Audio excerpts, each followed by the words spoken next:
Chris, are these Warriors an all-time great team? Well, I mean, obviously they have to finish it off and seal the deal. But assuming they do that, I think definitely. Now, not a dynasty yet. They have years to go to win more championships before they can be a dynasty. But you can be an all-time great team with 1 year. Yeah. And I look at the 1983 76ers with Moses Malone, Julius, Dr. J. Irving, Andrew Toney, Maurice Cheeks. Bobby that Jones. was a phenomenal team for 1 year. And guess what? That was the last team to win the title and have 2 MVPs in their prime on the team, Moses and Dr. J. Yep. That's what you've got here, 2 MVPs in their prime. I think you've got the best backcourt of all time, better than Isaiah and Dumars, because Clay and Steph are together for their prime for maybe their entire careers. Yeah. Whereas the other great backcourts had maybe 4 years together in their prime. And they can score better. Yeah, and Clay is a very good defender, Yeah. but yeah, Steph obviously with the offense and the jump shot. So I think this team has got 4 all-stars, 4 players who have been all-NBA. I mean, it's one of the best, maybe the best offense ever, all right? And playing like arguably one of the best defenses ever right now, the way they're playing. And I know you say, well, KD and Steph haven't done anything in the postseason. They have not. KD averages 28.6 points in the playoffs. That's 4th all time. And if you want to say because he hasn't won a ring, he hasn't done anything, well, all the teams Michael Jordan beat in the finals, except the Lakers, the first time, his first championship, none of them won a ring. So should we say Karl Malone? because he was playing. But should we say Karl Malone never did anything in the playoffs? Because he's the one Jordan stole the ball from before he hit the shot. Look at the teams that Karl Malone and Stockton beat to get to Michael those 2 years. Look at them. Doesn't we matter. don't have time, but it's Houston with Hakeem and Drexler and Barkley, and it just. But if your standard is you had to win a championship to have done something in the postseason, then none of those guys did anything. Barkley, Drexler, until he got with Hakeem. But when Jordan beat him, he hadn't won a championship. So wouldn't you agree that so far Golden State has 1 cheap ring to its credit? A ring is a ring. It was cheap. You know, I wouldn't There's say no that. Kyrie and no Kevin Love. That's all you got?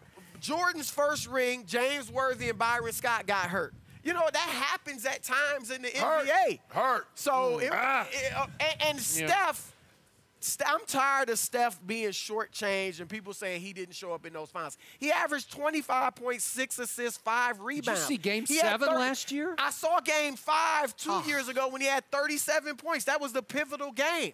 I mean, Game 5? the dude, yes. Who won the MVP? 2 years ago.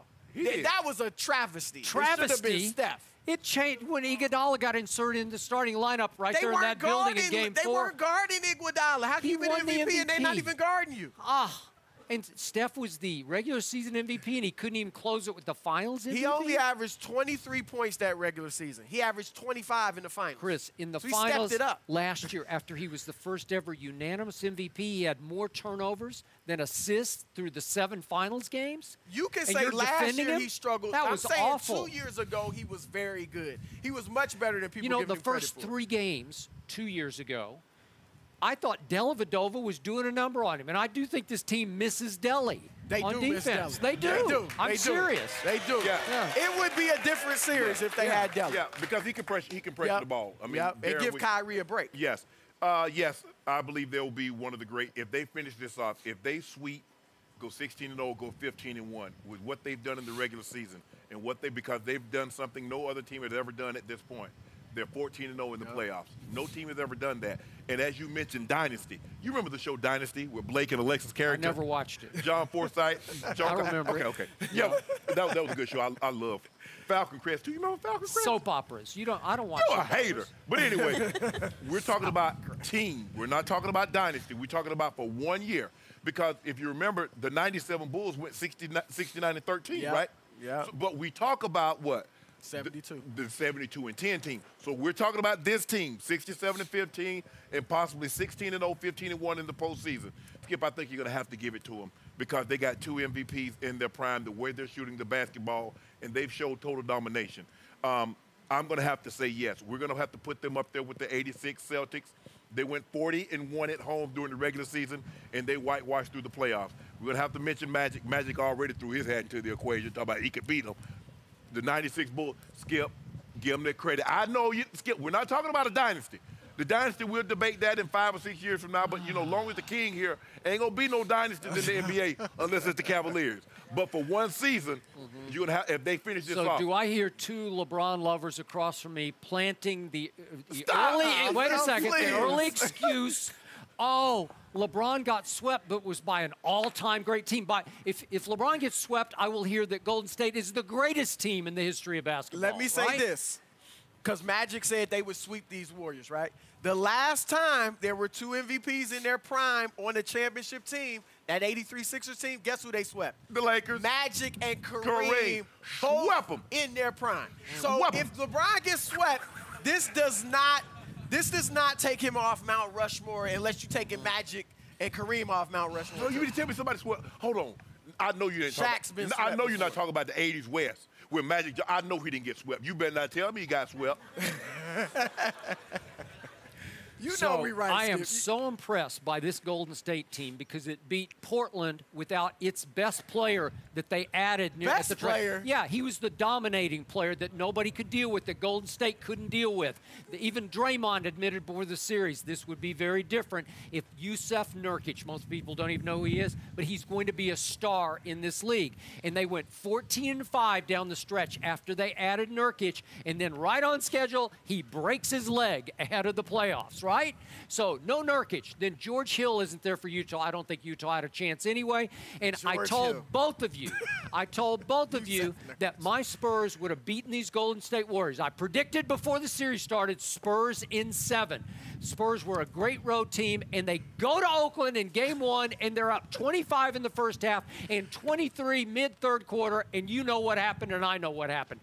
Jaja cheap shot happened, and that was the end of that deal. And no Kawhi Leonard, no chance. And so from that point on, listen, they would have won. They would have closed that deal, and I believe they would have won in 7 games. And you're bringing best team ever? Look at this. It's just like one big asterisk on their record through the playoffs. And I got to throw this at you. And I brought this up to start the show. If by chance your prediction comes true tonight, and Golden State wins by, what'd you say, 12 or so, okay? They win convincingly tonight. I might just hark back to what I kept seeing down the stretch of the regular season this year from the Cleveland Cavaliers. I saw complacent. I saw, quote-unquote, fat and happy. I saw a team that went 23-23 over its last 46 games of the regular season. I saw a team that finished 22nd in the NBA in defense. So it's possible that LeBron's on the backside of his career and that this team just sort of got too fat and happy to even contend with this team. So let's put another asterisk there. So it's proven exactly what through these playoffs.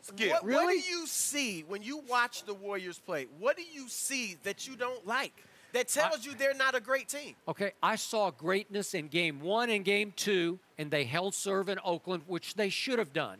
But they didn't even win by the same margin, as great a margin, as they won the 2 first games last year in Oakland. So I'm saying, Steph, I said it before the playoffs started, you got to show me something on the biggest stage because he has not lived up to either regular season MVP in the 2 finals. And Kevin Durant, we don't have time to go through it, but he has come up routinely small in series after playoffs. I can show it to you.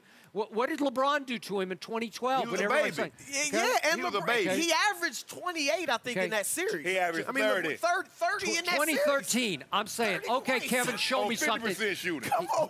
Yeah, go check out what happened LeBron against. is a better player, but just because listen. he couldn't match up with LeBron, he still gave him 30. Next year, 2013, Kevin Durant, without Russell Westbrook, goes up against the Memphis Grizzlies. And they're a good defensive team, but they shouldn't be able to stop him.